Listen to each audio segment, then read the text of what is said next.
services industry, we have a very hard time kind of rewriting the past. I think there are a lot of bad seeds out there, and we still feel the effects of it today. Mm-hmm. But if we all come together and change that perception, it's only going to get harder, in my opinion. Constructing your life is about much more than just building a bank account. Each week, join mindset coach Austin Linney as he interviews guests who are constructing their dream lives and impacting the world around them on a daily basis. If you're an entrepreneur or wanting to start a business, or you just want to hear motivating stories of how others have overcome the odds, you are in the right place. And now for your host, Austin Linney. Guys, welcome back to Construct Your Life. This is Austin Linney in the house, and I got my man, Matty Marshall. How are you doing, good sir? Doing well, man. How are you? Doing good, man. I'm doing good, you know. We connected, and, life is a weird thing, right? Because I'm going to send this to him afterwards, and I'm going to hate myself for saying this.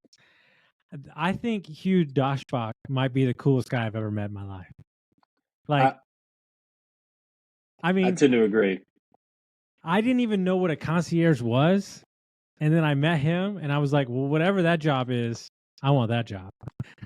He had the coolest job too. And man, that's the perfect way to describe it. He's just he's the coolest guy. Like in every scenario where we're working together, he was so like calm, cool. He had you eating out of the palm of his hand and he didn't even know it. No, he hosted a party at his house.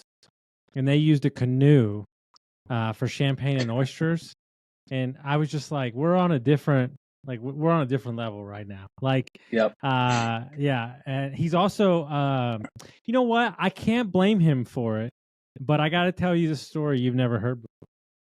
So Everybody that knows the podcast knows that I don't drink anymore, and so this might have been the night that put the nail in the coffin. Okay, So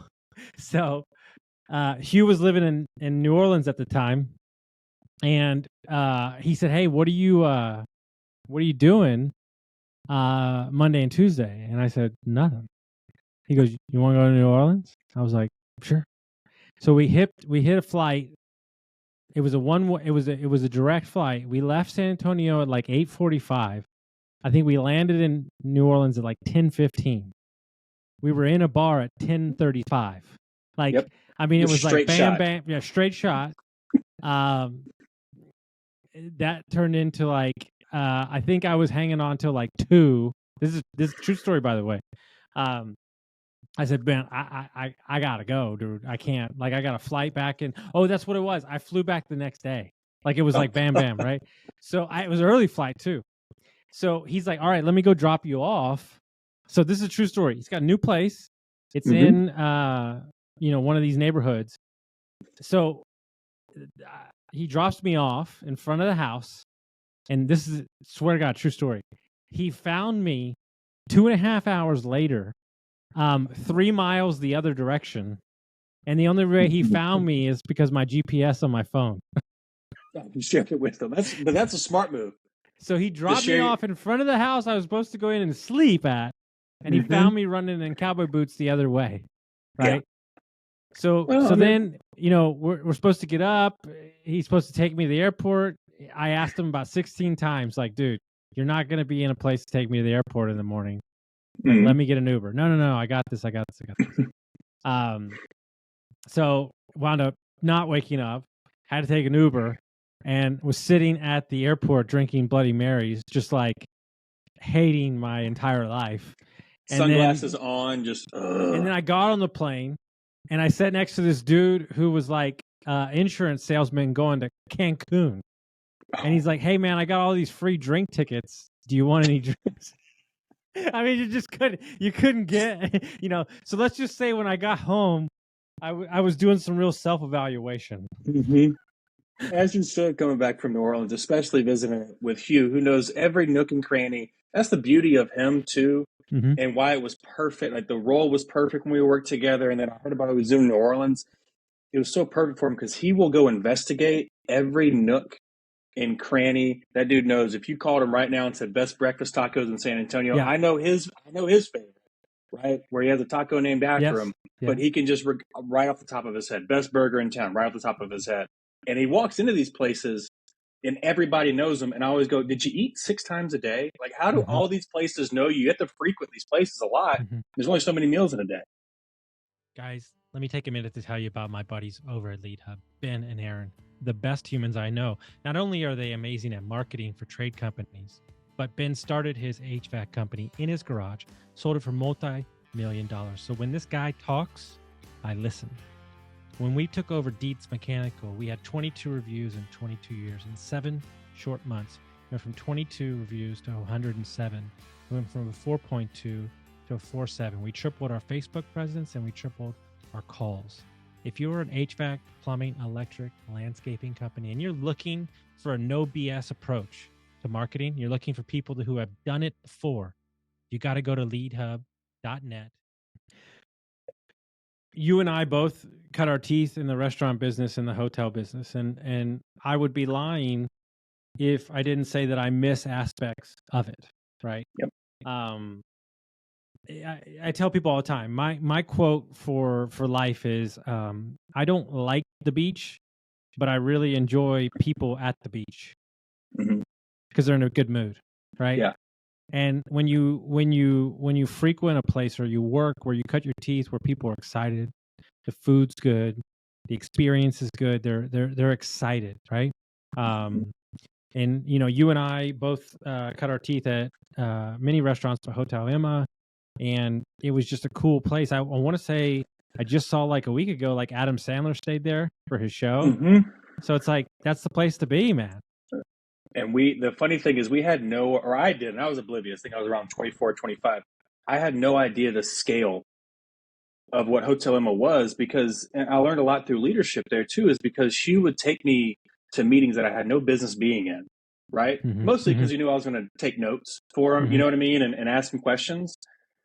The leadership there never made you feel as if you're working in what was going to be a world-renowned hotel.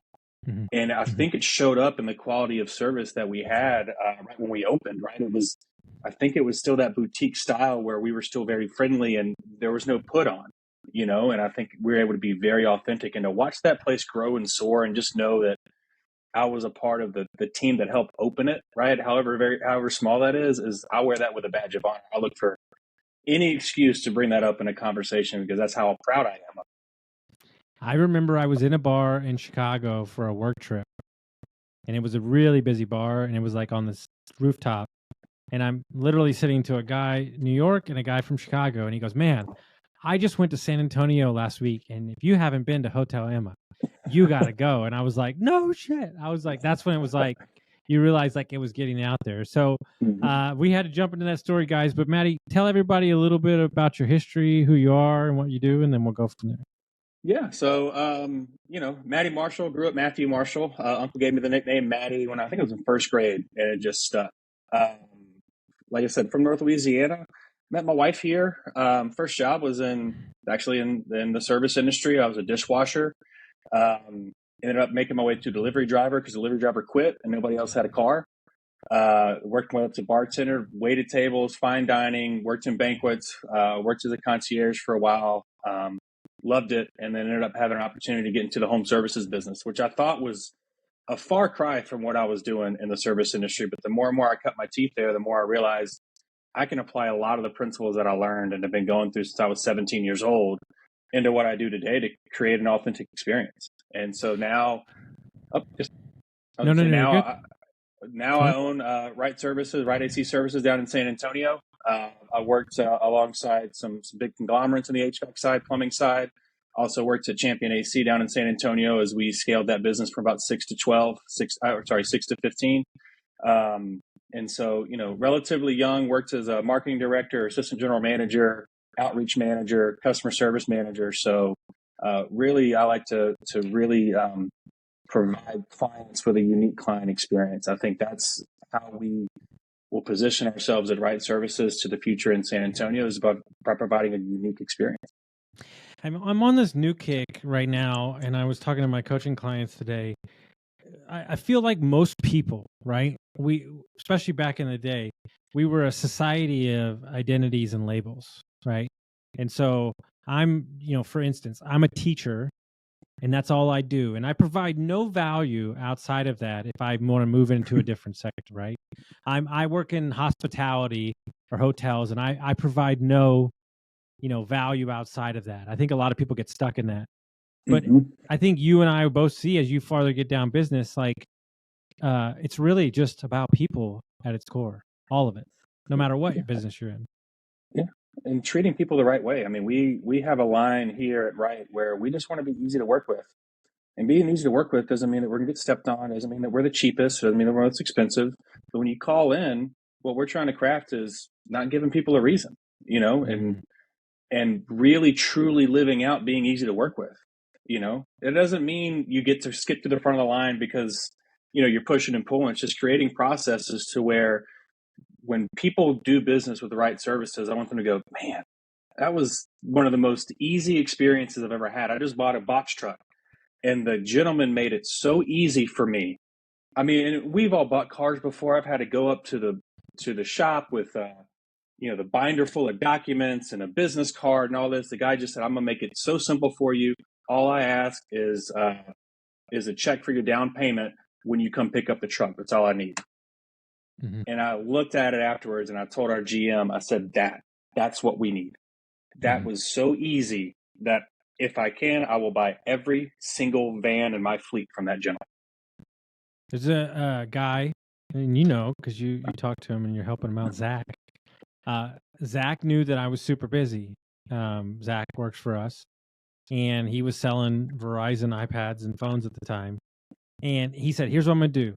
He said, how many you need? I said, I need 5. I need 5 phones. I need this case. I need that thing. He goes, here's the deal.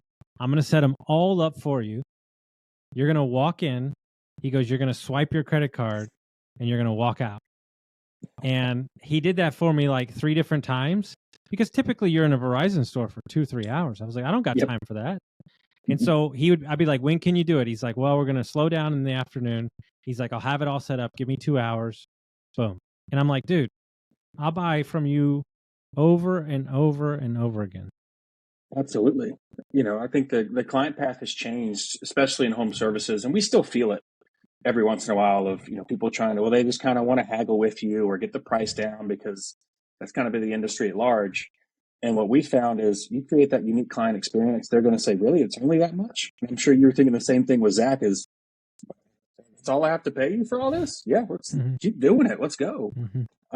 We have that responsibility. And I think as, in the home services industry, we have a very hard time kind of rewriting the past. I think there are a lot of bad seeds out there, and we still feel the effects of it today.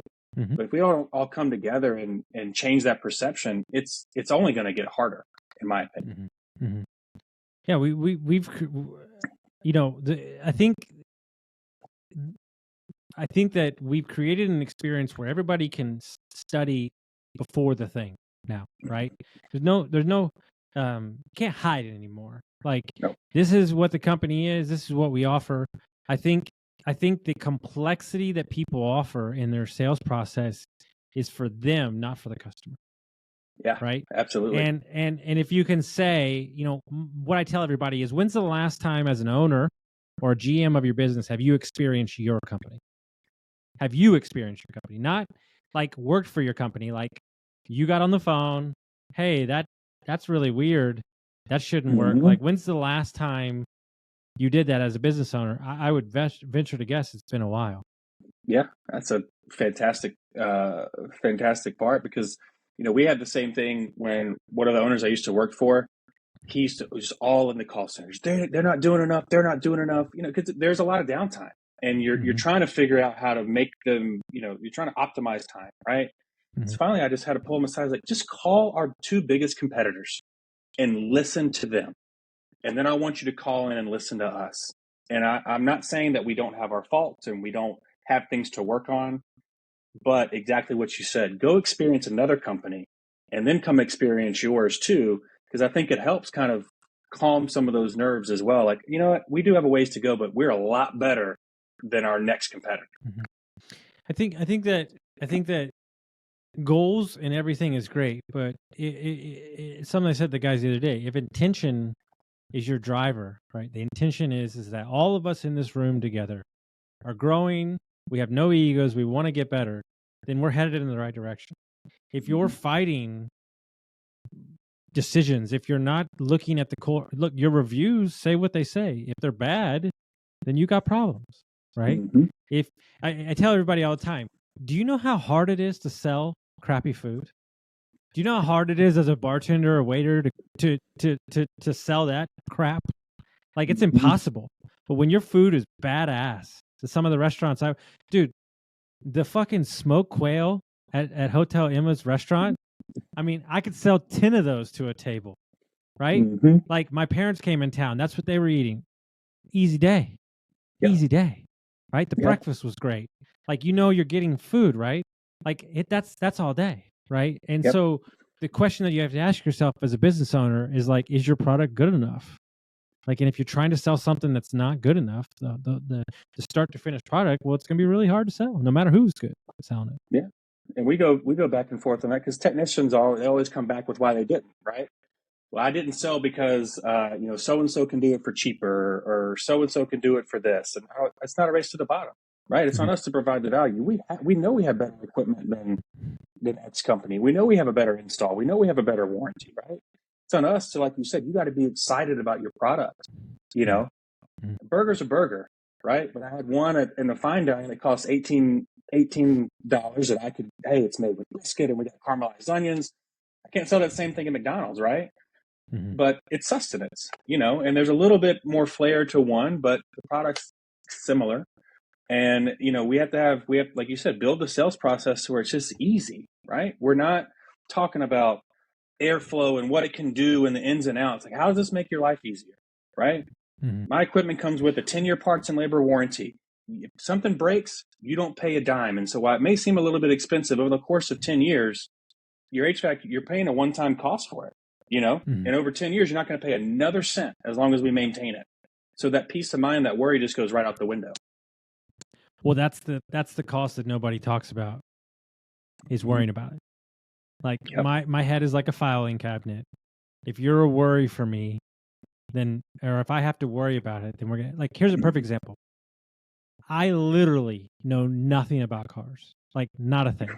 Like, you put a key in it and you go. Like, that's the extent. My grandfather used to rebuild cars. That's not me. So I'm not going to go into a discount tire and tell them what they should do. So when I go in or I buy a car, they have an issue with me. They're like, wait, this is like too easy. And I'm like, well, do you sell cars for a living? Now, granted, this hasn't always won me a great car, and I digress. But that's one of those scenarios where, like, take a technician. We have a technician who used to be build cars and mechanic for 15 years. He should probably be the one to go buy cars. Yeah. Like, he's the expert. Like, don't send me anymore. Like, when you find the car that you need, right? But but what's happened is we've everything's available, right? With social media and AI, and we've gotten away from the specialist. We've gotten away from understanding the intricacies. I have a buddy that can eat dirt and tell you what wine they grow into it. Ooh. And he works at a supper club where senators go to. Like, but he's taken 25 years. He taught me what wine was, how to sell it. He's paid really well because he knows exactly what he's talking about. Yeah. It's the 10,000 hour rule? Like, you're not an expert in something until you've sacrificed 10,000 of your hours. And you're right. We've gotten, especially in the marketing space, that's kind of one of the first jobs that I held for a home service company, is it's gotten further and further away from just put an ad in the yellow pages and make sure your name has 1A or 2A's or 3A's at the top so you're first in the phone book. It's morphed. And so marketers, I think, are kind of undersold, especially from like a content creation side or a PPC specialist side. You don't want just one person handling everything because there's too much to go learn. That landscape is constantly changing. Look at where we are just in a year with the adoption of AI. And as a business owner, you don't have time to go learn every single prompt that you need, but it can make life easier, right? And like you said with Zach, just go have a specialist. It may hurt the bottom line for this year, but the opportunity for you 2, 3, 4 years from now and what they uncover and how much easier they make your life, I believe is worth the investment. Like something I found out through dealing with the chamber, like the chamber has a person on staff, the Chamber of Commerce has a person on staff that specializes in finding grants. Like, do you know how hard it is to like find grants and like apply for them? She enjoys that. If you asked me to do that, I would do anything else, like literally anything else. I'd mow grass till the cows come home. I'd build bricks. I don't care. No, thank you. She loves it. She loves it. That makes everybody in that business better. Yep. And it's unsung heroes, and it's doing the work that nobody wants to do. And I'm, coming back to the service industry, that's how you grew. There was no seniority. It wasn't like, okay, you've been a server for 10 years, you automatically get to be the next manager, right? You had to do the little things that made your GM's life easier, your executive chef's life easier. And you kind of had to do some of the dirty work. And like you said, you find joy in doing those things, right? I never thought in a million years that I would like and enjoy listening to phone calls, right? But you learn, like you said, you learn so much about your business and about your employees, and you can follow that call all the way through. So they knock the call out, right? Okay, and then we sold it, right? So how can I repeat that process? I love that. And I love it so much. And you can have it in everybody loves booking right now. I get that. It's math. You can draw back. What we look for is we have a call center scorecard, and it's all things that pertain to if you communicate with empathy, if you do things, if you answer the questions with confidence, if you put in the data right, you've done your job, right? Them booking or not booking in San Antonio in the heat, I can't do anything about us being booked 3 weeks out. I'm not going to let that deter the call center or make an impact on their bonus. I'm going to go right to the call center scorecard and said, hey, 95, how we need more technicians, instead of coming down on my call center. I was listening to a human, this guy's an expert in human actions and watching body language. And he was talking about when he trains top CEOs, he said the problem with speaking training is that you're looking at the guy and you're saying, you should have done this there, put your hand there. He goes, what they're not doing is he says he says we have a camera on the speaker, but we have a camera on the audience.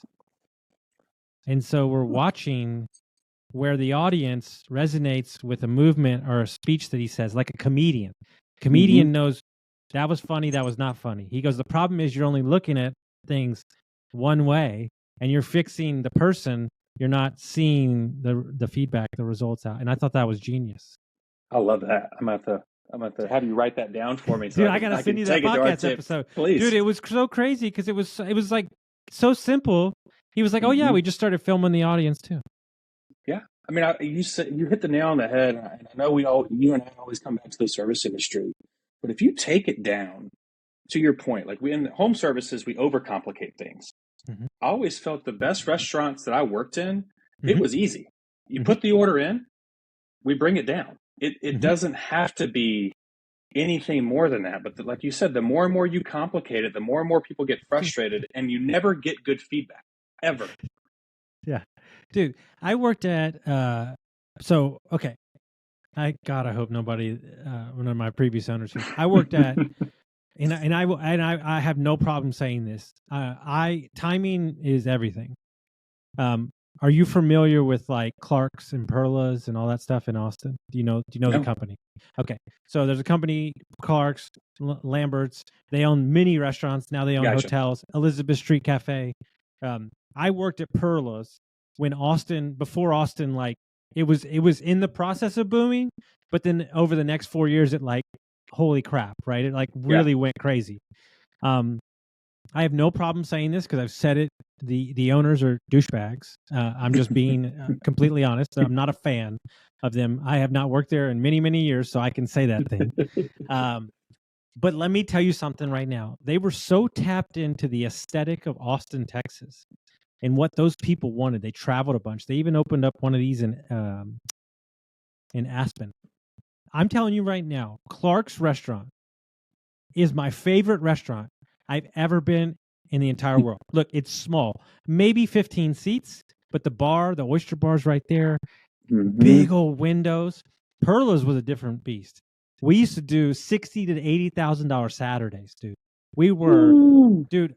I was working 4 days a week, bringing in like $12,000 a month, dude. Like just wrecking, bro. But here's the thing: the food was good. Don't get me wrong. Flew in oysters every day, but it was on South Congress, open patio, beach vibe, great cocktails. It was a place to be seen. It was the place to be seen on a Saturday. There was always something going on.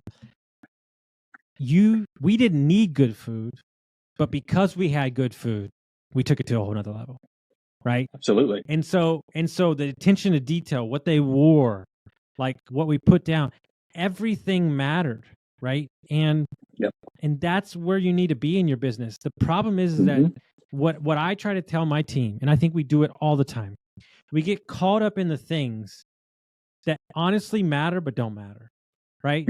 If we are not answering the phone call and we are not closing the sale and we are not asking for the review and we are not collecting the money, what are we doing? Those are the ways the business continues to work. But we get so distracted in all these little... Look, you need good HR policies. You need insurance. You need all that stuff. But there's a time and place for all that stuff. Because if you're not doing the basics, then you're just going to be caught out. It doesn't matter. If you don't know your pricing, I mean, that's something that I found working with a lot of companies is you're just underpriced. There's nothing broken outside of your pricing. You have everything else, but you're right. It's the 80-20 rule. And, we go through it really every week. There's something that's brought up in our managers meeting because we have a frustrations list where we have our priorities. Anything else that's frustrating you, put it on the list.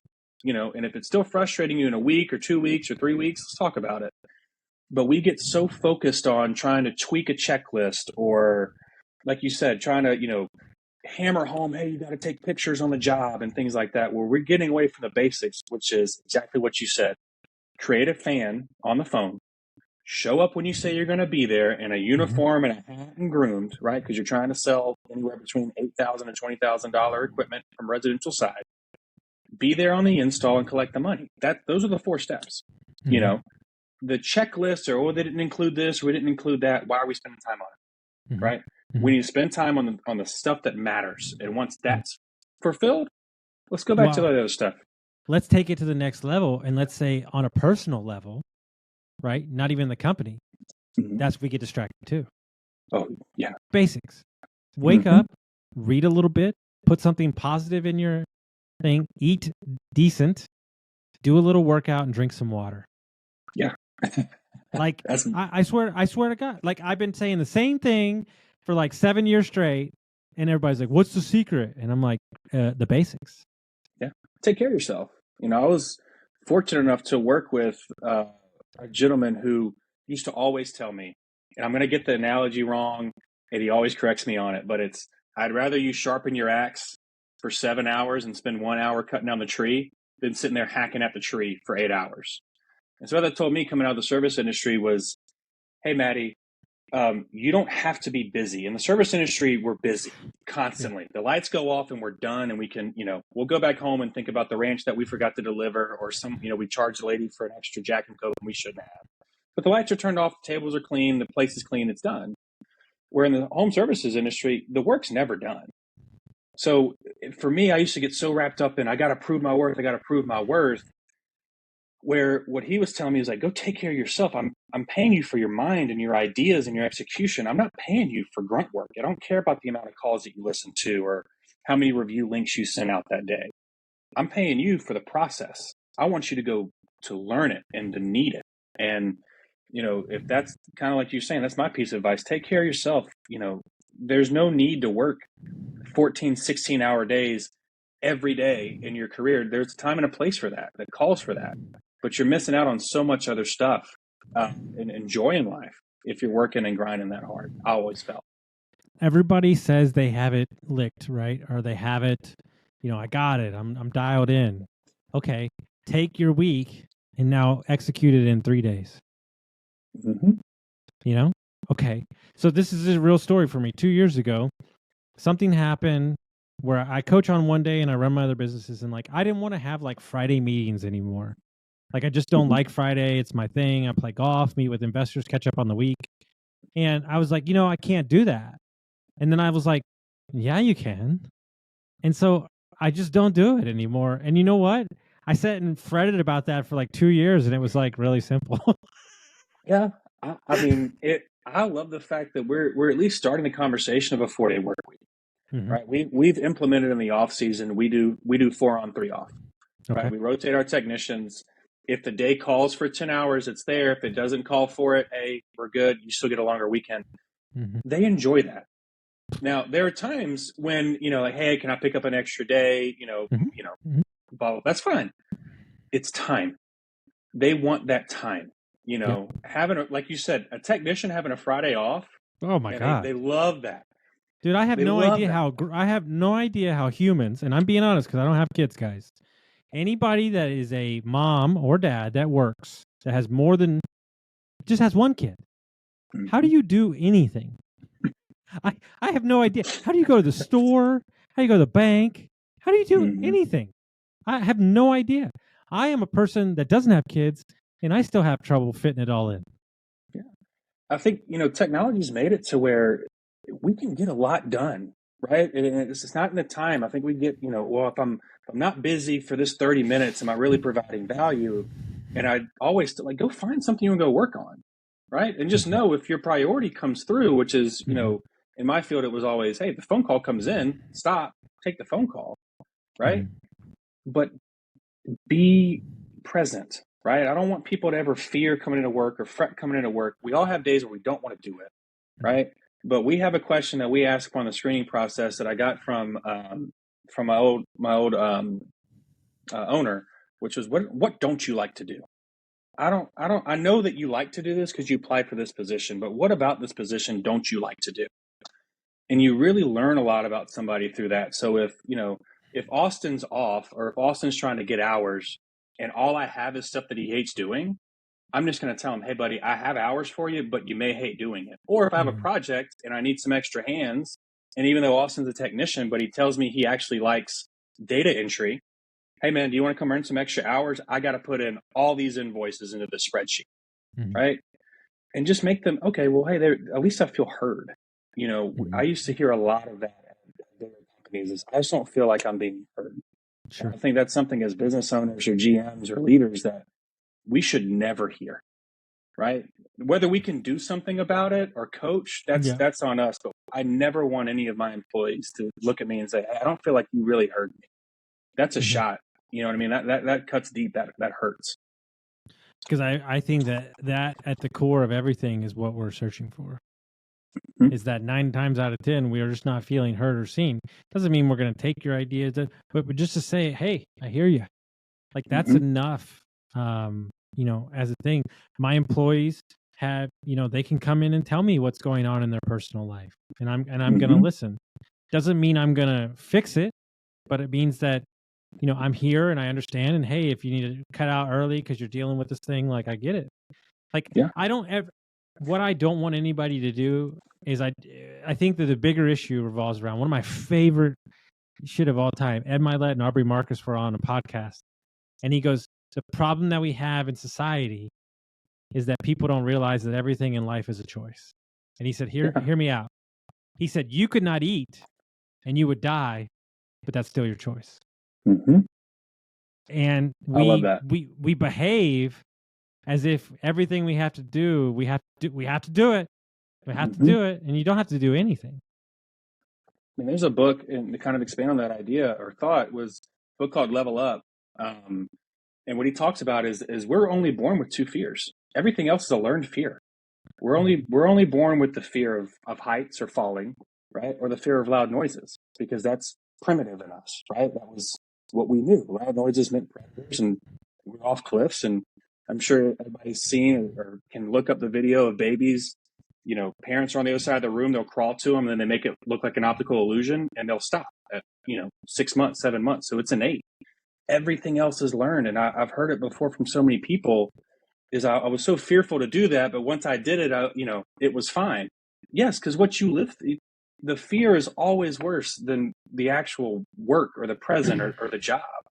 And as soon as, like you said, you can tap into your mentality and know, like, this is up here. It's my learned fear. It's not something I've Yeah. experienced. You know, you can really push through it. I heard a quote this morning on a podcast. The owner of Starwood Hotels, only 120 bill under management, no big deal. None. He said that a job of a leader is to absorb the uncertainty and press on. I like that. Right? I like that. Yeah. Because it is the truth, right? Because you as job as an owner or CEO, your job is to protect your team. Look, I'm not saying it's right, but I have some people in my office who are learning to be on the phones with people, and I tell them it's never your job to argue with an angry person. That's my job. You never have to be put in a position that you're uncomfortable with, because that's why I'm here. I'm the stopgap. And that freedom that they have to know they don't have to address that. Hey, let me let you talk to Austin or Ryan. Yeah. Like, that's a freedom in their job that I don't imagine they've had other places. No, because it's always de-escalate, because people in leadership always, I don't say want it easy, but they want the outcome before they reach that call. And I love that you say, just escalate it to me, right? Our frontline people, especially people in customer service, it's a tough job, right? And the best, coming back to service, I had a gentleman, we'll call him Matt, right? He was the floor manager at a fine dining restaurant I worked down here. I watched that guy. The coolest thing, at my first day, dishwasher quits. This dude's in a suit, takes his jacket off, and is going to wash dishes because he knows without dishes, the whole place can't run. That was my first, I'll run through a wall for you, right? And then I had another group, and they were splitting the burger 4 ways, and water's only, and they're running me all around. And he finally looked at me and said, "Are they giving you trouble?" I was like, "Yeah, man, they kind of talk to me a certain way." And he went over to him and he goes, "I'm going to pay your tab, but I'm going to kindly ask you." And I felt heard, seen, but exactly, he knew it was going to escalate to him anyway. And he just got out in front of it. And like I said, I was like, "You call me whenever you need me. I'm here for you. I only want to work when you're managing the floor." But as leaders, it's these small moments that, like you said, your frontline people don't get to experience because they've just been beaten down so long. And they'll run through a wall for you over things that you might find minute when they just they're not equipped to deal with it. That's like you said, that's why we're here. So I'm going to give you a minute. I'm going to tell my story first so you could think before we get out of here. I want you to think of one of your crazy, there's some bartender stories I can't share. I got too many to go from. And I was like, where should I go? Like waiting on the Spurs owner. I got crazy ones where I used to leave in the middle of waiting on a table and go pick up cigars. Somebody would watch my table. And I mean, I've done so many, that's a good one. I should tell that one. Okay, maybe I'm going to tell 2. Okay. So we had this Christmas party at this very high-end steakhouse I worked at. And you had to spend the minimum, right? So the party was 20. The minimum was very high. It was like literally Christmas Eve. The minimum was very high, and it was like 20 people. And then it was going to be like 16 people. And then it was going to be like 11 people. And then finally it was like 8 people. Like all these people couldn't go. And I'm like, there's no way they're going to hit their minimum. And the first people showed up and they go, "Oh, just wait till the CEO's husband gets here. It'll be fine." And I'm like, what do you mean? They go, just wait. So all of a sudden the Ferrari drives up and I'm like, oh, guaranteed it's him. Yeah. He walks in, whips open the menu and goes, "What's the most expensive bottle of wine you have?" He goes, "I want that one and order me 6 more." And he goes, "This music is dog shit." He goes, what do you got to get the party going?" He goes, "I love Michael Jackson." So the sommelier is obsessed with Michael Jackson. He has a Michael Jackson bling jacket on. He goes and gets it and he dances like 3 songs. The guy's just like throwing hundreds out. Oh, that's incredible. We danced on the table. We danced on the table with the team. We're waiting on them. And then after he was drunk, he was like, "Okay, just order me the $30 bottles of wine. Fuck all that expensive shit." But he hit the thing and it was crazy. Now, the craziest thing that happened to me is I tried to buy a house for 7 years, my first house. Long story, many different reasons. The day prior, I had a deal fall through like a couple weeks prior. And like the agent at the time, he's like, "Hey man, like you need to get your shit together." Like this is what he says to me, like, "Maybe you should wait a couple years to buy a house." Like I was livid. I was like, "Dude, like get out of here." So I was like so frustrated. Well, I waited on this couple and it's their anniversary. And this guy's like my age, and he's slamming back like old fashions, and he's feeling pretty good. And he was like, "What are you doing here?" And I'm like, "Well, this happened." I tell him this whole story, right? Like, he goes, "Well, funny enough, I'm a real estate agent, and I know a mortgage broker who specializes with bartenders." He's like, "Call this number." He's like, "Call this number, blah, blah, blah." So I call the number. I get pre-approved 2 days later. We find a house 4 days later, and we bought the house. I bought 2 other houses with that guy. I went to Portugal with that guy and his wife. We're still friends now. And he like started my real estate career because he wouldn't take no for an answer. Like, that's what happens. Just crazy restaurant stuff. Yeah. I mean, I'll have a horror story first, and then I'll just kind of speak. So my like, hey, I'm in the right place was, I was working in banquets, and we did meat pie. So essentially it's Louisiana style empanada with ground beef in it. There's a red sauce that comes with it, right? It's like a tomato basil-ish spicy. So I'm coming out, and now this is on me, right? I want to be very clear, but as it came out, usually you put a coaster underneath the stop so it wouldn't slide all over the table because the stop was hot, right? There's no coaster, and I'm waiting. We're doing a dinner reception for a wedding, and man, I come flying because, hey, we're trying to get in and out. I come flying right out of the double doors. They bust open. I watch it like everybody says, it's in slow motion. I watch it go all the way up and all the way down. Luckily, I caught the actual stop that it was in, and I just watch all of this red sauce go right on top of the flower girl's dress. I'm horrified. I'm absolutely horrified. Not only is it on me, it's on her. We're in white coats and ties, and I just like, there's a place in the back. I hand it off to the captain. I'm like, hey man, I got to take a break. I'm like sitting down. I'm despondent. I'm like, how am I going to talk to the family? I got to own up to it. The bride comes back there. She watches the whole thing happen. She comes back there and she goes, she's been acting. It's her little sister. She's been acting like a bitch all day. I'm glad you just put her in her place. And I, to this day, don't know if that was the case or if this is just the world's sweetest bride, right? And I come back and I apologize, and everything's cool. But that was just my moment of like, hey, not everything's as bad as you think it is. And the second one I have is just, like you said, you never know who you're going to meet or who you're going to work with. 2 people that I worked in banquets with at Luke. One of them is now running some of the day-to-day operations for the Southerly Restaurant Group. We worked together, slummed it together, right? Making pennies. Mm-hmm. The other one is I'd almost say world-renowned, and one of the big bartenders here in San Antonio. Operates Pastiche, has a couple of others. He's come up with a lot of different menus. He couldn't get a bartender shift at the place we worked, and he grinded. And like I said, you never know who you're going to meet here, and you never know who's going to grow with you. And you look back, and I'm so proud of the moments that I had there and the people that I met, because I can just tell you I would not be in this seat today without those two's, their support and their faith. And then also the people I worked with and just grinded it out with. You learn how to work within a team in those environments, and I wouldn't change it for anything. I tell everybody, be careful who you talk to, because you don't know who the next Zuckerberg is. Like, I tell you what's crazy, man. I had a guy I worked with 15 years ago. We just coached for like 6 months. Like, he knew me like back, like we hadn't talked in like 10 years. It's just crazy, man. Like, you just never know. Like, there's still one guy, my first mentor ever was a bartender, and we reconnected recently, and he's a pastor now, and he owns a couple companies, and it's just wow. As I say, the restaurant business, only a fisherman sees another fisherman from afar.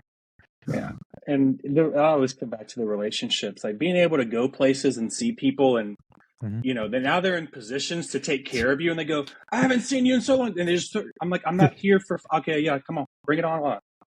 I gotta tell you a story. I was in Brooklyn, my first time in New York, and of course Bourdain. I only go where Bourdain goes, and so I go to this place that's like, you can't get a reservation, very hard.